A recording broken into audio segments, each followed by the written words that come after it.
So this is the Duke 160, a motorcycle which I think definitely makes a lot more sense on paper compared to the Duke 125, because even though it was the most well-equipped motorcycle in its class, it was priced very close to this, which put it straight on in competition with the likes of the MT-15 and the RTR 164V, which was a battle which that bike was never going to win.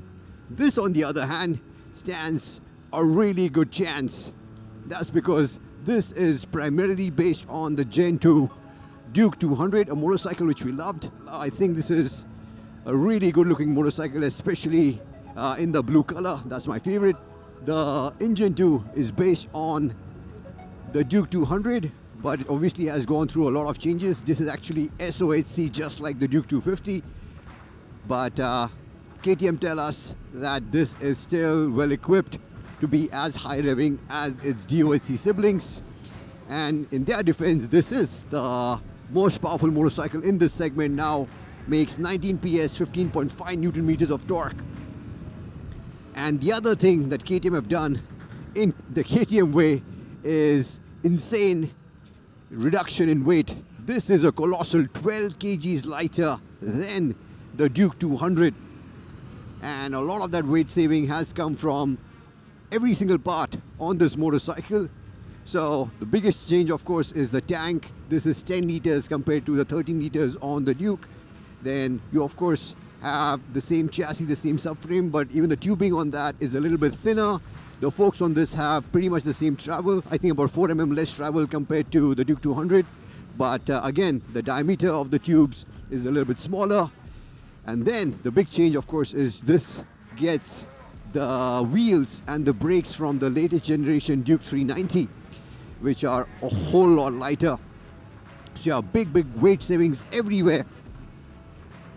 And that makes a huge difference.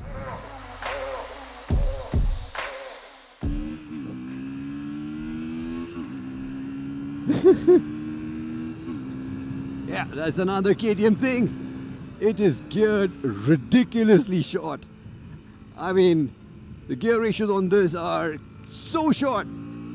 I think it tops out at like 120, 122 kilometers an hour. But of course, KTM have done it to give you that KTM experience, that kind of responsiveness. And the other thing which I love about this engine is just how refined it is. Yeah, just now close to around 9,000 RPM is where you feel a little bit of a tinge on the pegs, and that's about it. So refinement wise, they have absolutely nailed it. But I do have to say that even though on paper this is really light and makes solid power, it doesn't have the explosiveness that you expect from a KTM. I'm not sure if it's just this particular motorcycle or if it's the emissions, because below 5,000 RPM, the bike barely, I mean, check this out. I'm going to go really low. So yeah, in terms of tractability, this is not bad at all. You can ride this thing everywhere in the third gear, but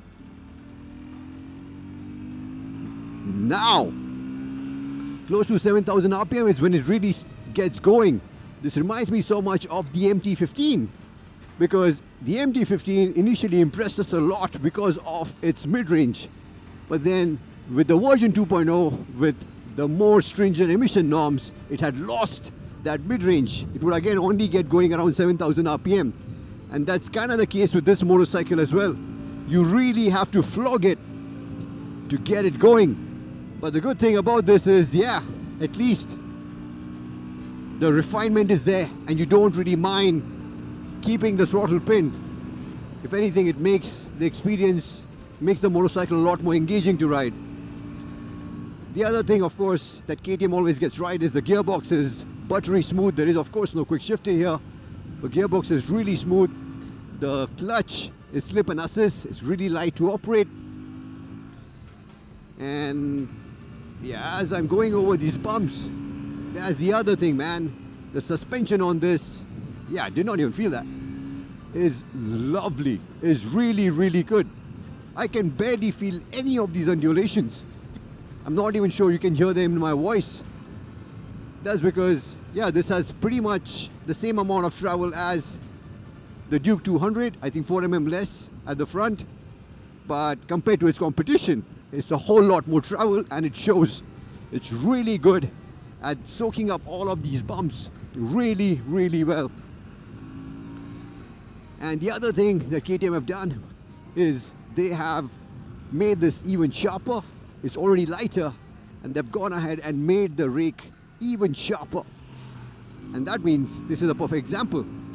Bike feels so light on its feet. It's really agile. It's like the perfect weapon for the city to slice and dice through traffic.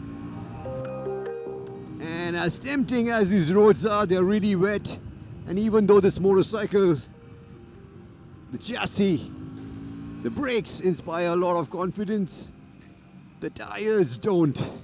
I mean, if you really want to go and explore the full potential of this bike, I would definitely slap on stickier tires before the MRFs. I know at this price point this is what you can expect, but I think they're definitely holding the motorcycle back.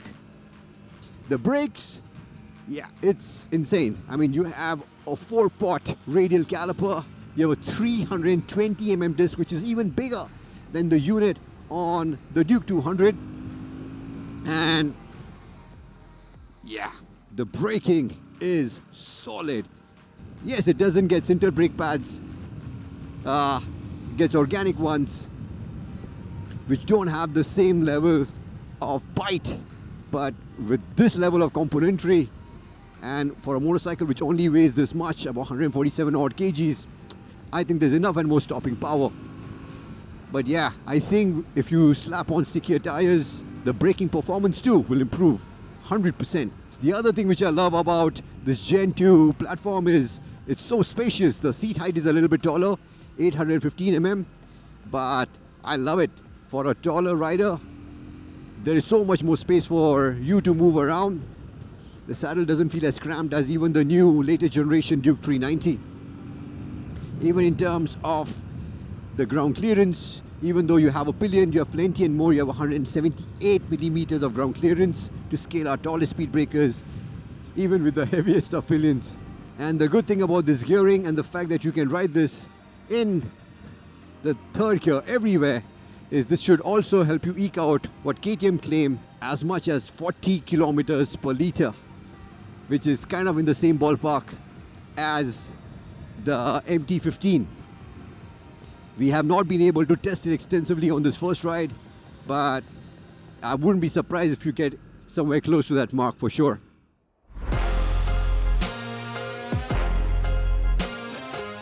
So to summarize, the KTM Duke 160 most definitely is far better suited to compete in this segment, and it is very KTM in the way it looks, in the way it handles, in terms of the componentry it gets and how light it is.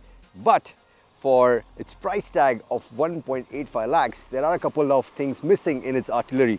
Like if you look at its competition, this one doesn't get a TFT dash, this one doesn't get traction control or even Bluetooth connectivity, which comes as standard on the top variants of its competition.